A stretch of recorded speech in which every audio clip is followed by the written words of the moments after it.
सकते हैं। योगी आदित्यनाथ का संबोधन शुरू हो गया है, सुनिए।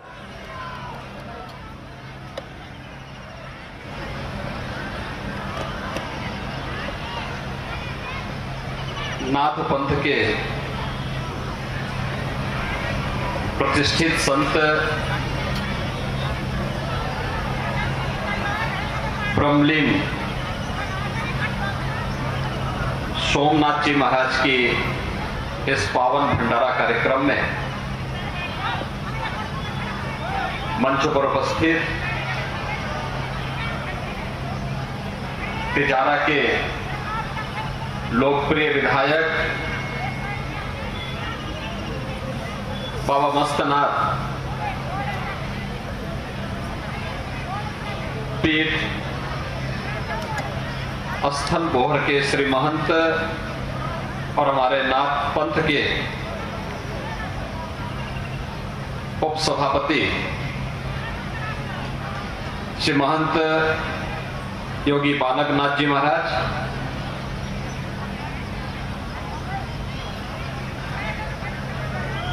नाथ पंथ के हमारे महामंत्री हरिद्वार से पधारे श्री महंत योगी चेताई नाथ जी महाराज,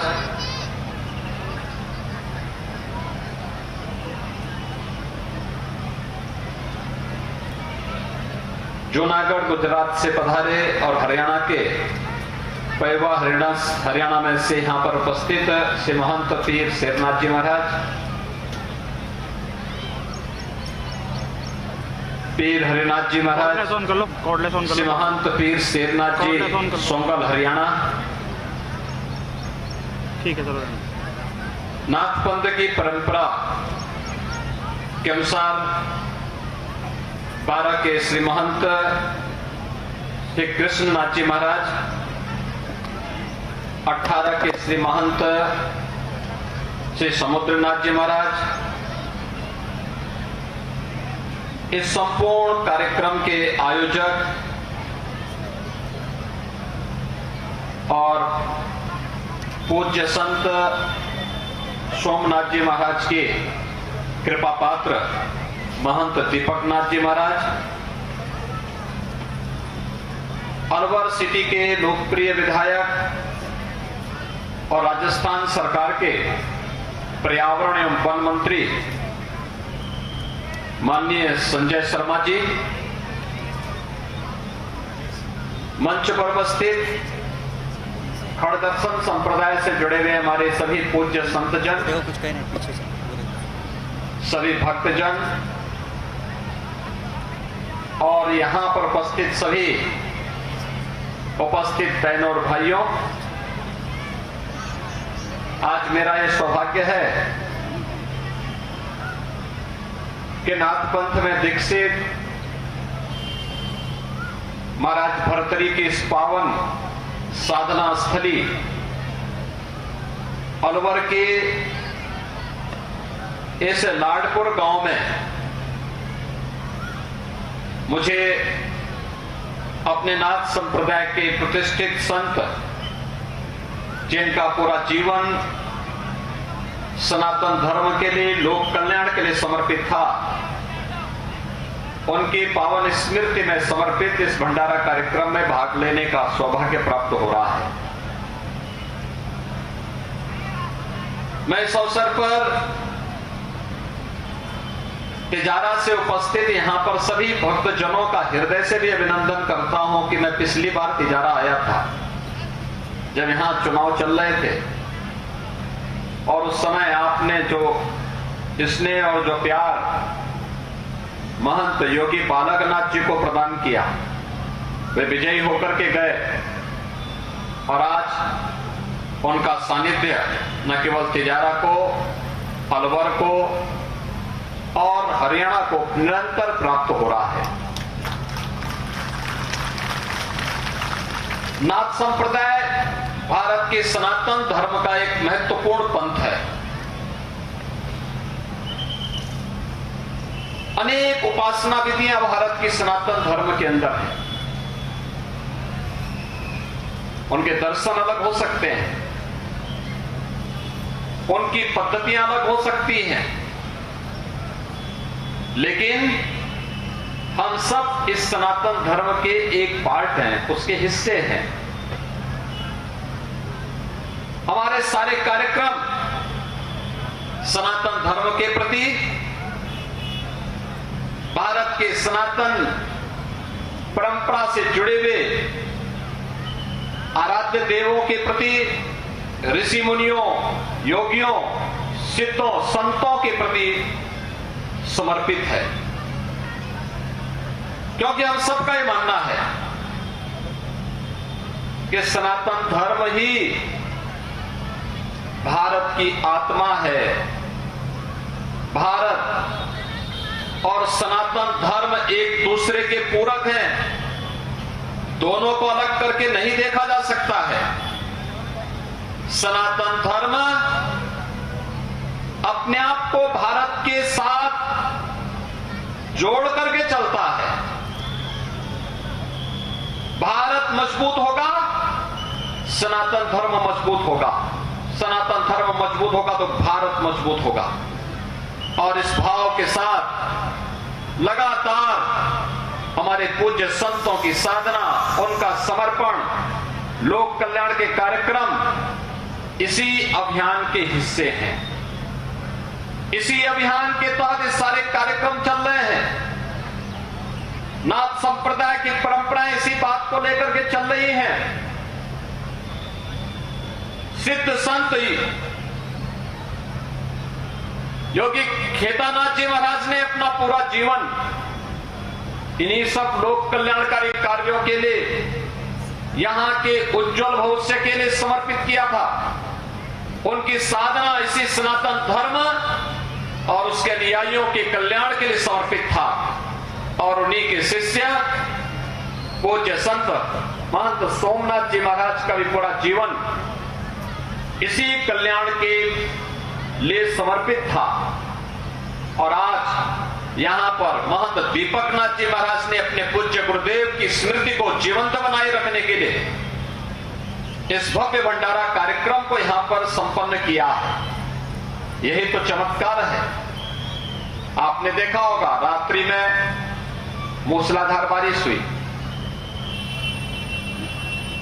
लाडपुर और उसके आसपास को छोड़ दें तो उसके आसपास के क्षेत्रों में मूसलाधार बारिश पड़ रही है। जब मैं आगरा से चला था तो मौसम अत्यंत विपरीत हो रहा था। लेकिन जब मैं यहां पे आया तो यहां के मौसम को मैंने देखा तो मुझे आश्चर्य हुआ कि अगल बगल के क्षेत्रों में बारिश पड़ रही है, लेकिन इन संतों की, इन सिद्धों की कैसी कृपा है कि जहां पर उनके निमित्त कोई आयोजन हो रहा हो, उस पूरी धरती को वे इतना रखते हैं कि ये जो बारिश के कार्यक्रम होने हैं, ये प्रकृति के नियम का एक हिस्सा है। ये जो भी होगा, ये पूरे यज्ञ के संपन्न होने के बाद ही वह भी अपने कार्यों को आगे बढ़ाएगा। राजस्थान का अपना एक इतिहास है और मैं बार बार जब राजस्थान आता हूं तो इस बात को कहता हूं कि राजस्थान देश की भक्ति और शक्ति के अद्भुत संगम की भूमि है। यहां भक्ति की भी एक अविरल धारा बही है पूज्य संतों के माध्यम से, अन्य भक्तों के माध्यम से। और यहां पर शक्ति की एक धारा यहीं से प्रस्फुटित होकर के सनातन धर्म की रक्षा के लिए अपने आप को समर्पित की है। महाराज भरतरी को भी अपनी साधना को, सिद्धि को एक चरम तक पहुंचाना था तो उन्हें उज्जैन से निकलकर अगर उन्होंने किसी एक धरती को चुना था तो अलवर की अरावली के क्षेत्र को ही चुना था। और इसलिए आप सब सौभाग्यशाली हैं कि यहां के बारे में तो कहा जाता है कि भरतरी जी महाराज तो किसी न किसी रूप में अलवर क्षेत्र में अपने भक्तों को दर्शन देते ही रहते हैं। निरंतर उनका सानिध्य यहां प्राप्त होता है। यहां के लोगों पर उनकी कृपा बनी रहती है। खेतानाथ जी महाराज का एक कर्म क्षेत्र था। पूज्य संत महंत चांदनाथ जी महाराज का एक कर्म क्षेत्र था। उन्होंने लगातार इस क्षेत्र में नाथ संप्रदाय की परंपरा और सनातन धर्म के मूल्य और आदर्शों के लिए निरंतर कार्य किया, लगातार लगे रहे। और आज वही कार्य तो महंत योगी बालकनाथ जी महाराज कर रहे हैं और वही कार्य लाडपुर गांव में रह करके यहां के संतों भक्तों के सहयोग से श्रीमंत दीपक नाथ जी महाराज इस कार्यक्रम को आगे बढ़ाने का कार्य कर रहे हैं। बहनों और भाइयों, आज जब हम यहां इस भंडारा कार्यक्रम में उपस्थित हुए हैं, हमें इस बात को देखना होगा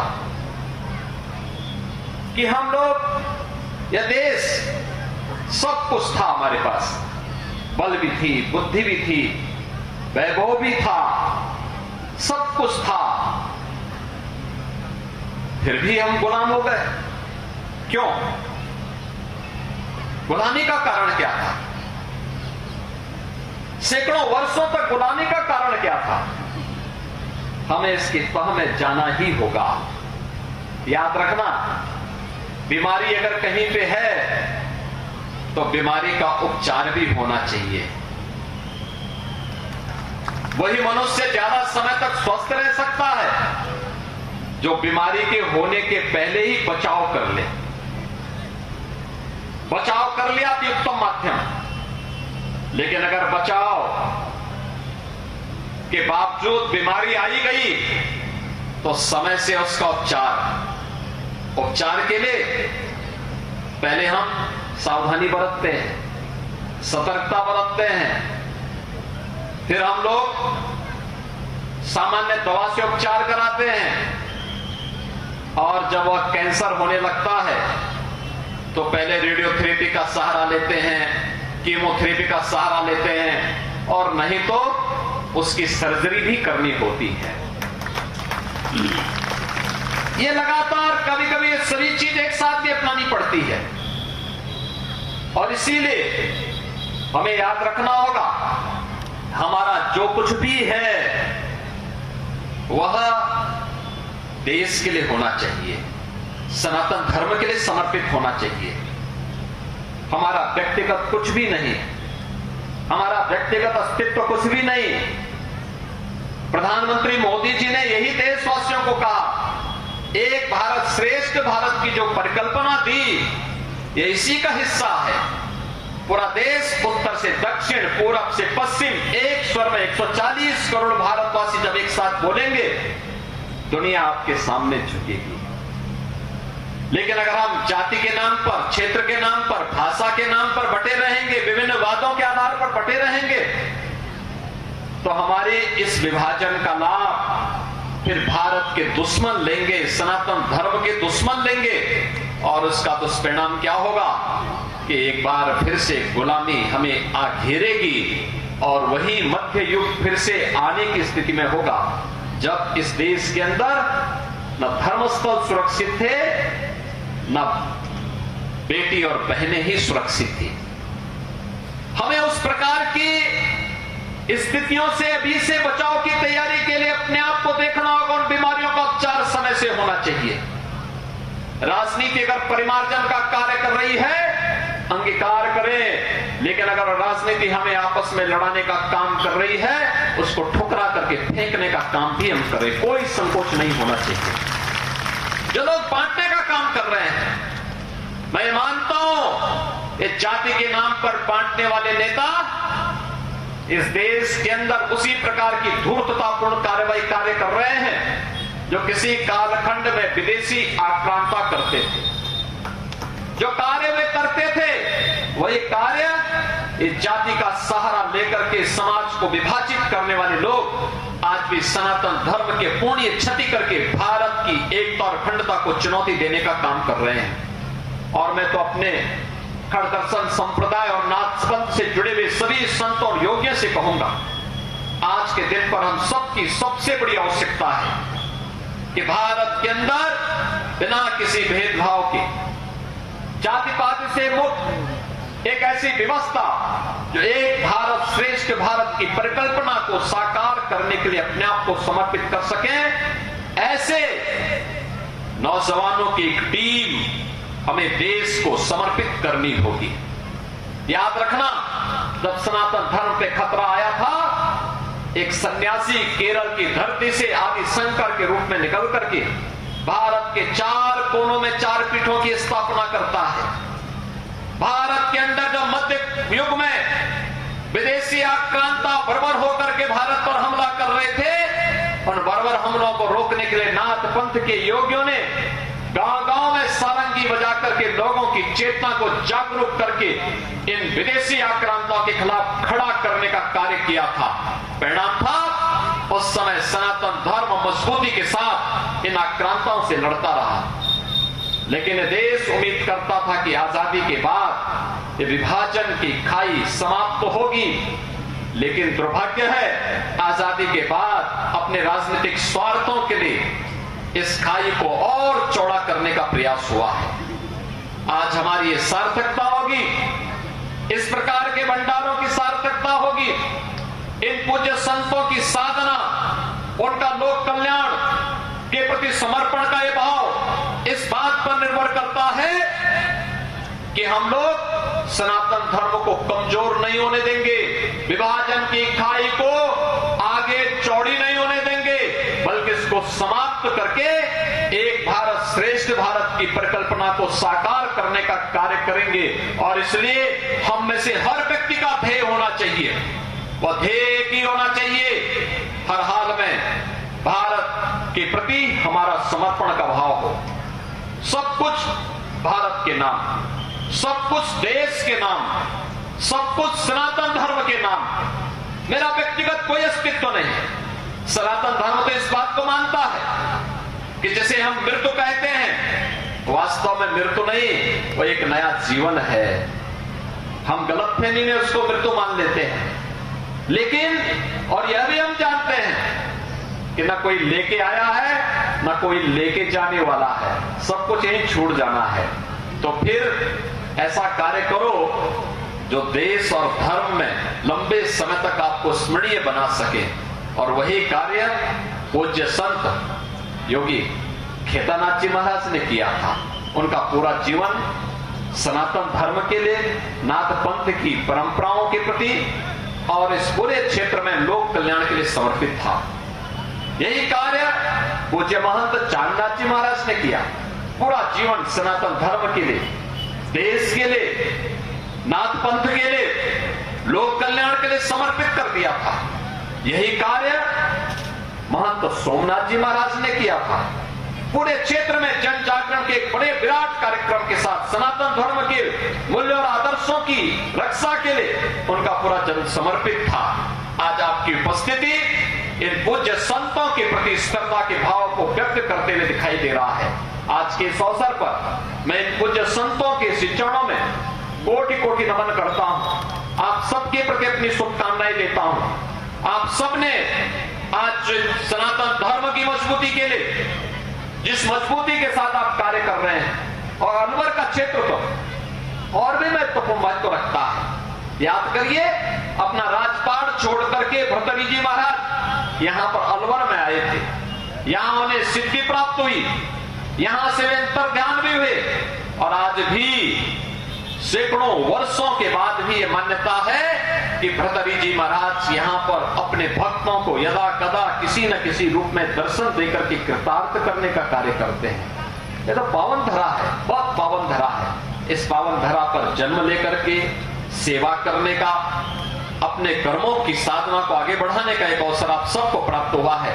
आप सब सौभाग्यशाली हैं। इस यज्ञ का, इस भंडारे का पुण्य आप सबको प्राप्त हो, इस विश्वास के साथ पूज्य संत महंत सोमनाथ जी महाराज के श्री चरणों में कोटि कोटि नमन करते हुए आप सबके प्रति मैं अपनी शुभकामनाएं देता हूं और विश्वास व्यक्त करता हूं कि हम सब इन पूज्य संतों के बताए हुए मार्ग का अनुसरण करते हुए सनातन धर्म के मूल्यों और आदर्शों को अंगीकार करते हुए भारत और भारतीयता की रक्षा के लिए अपने आप को समर्पित भाव के साथ आगे बढ़ाएंगे। आप सबके प्रति मेरी शुभकामनाएं। धन्यवाद। जय जय श्री राम।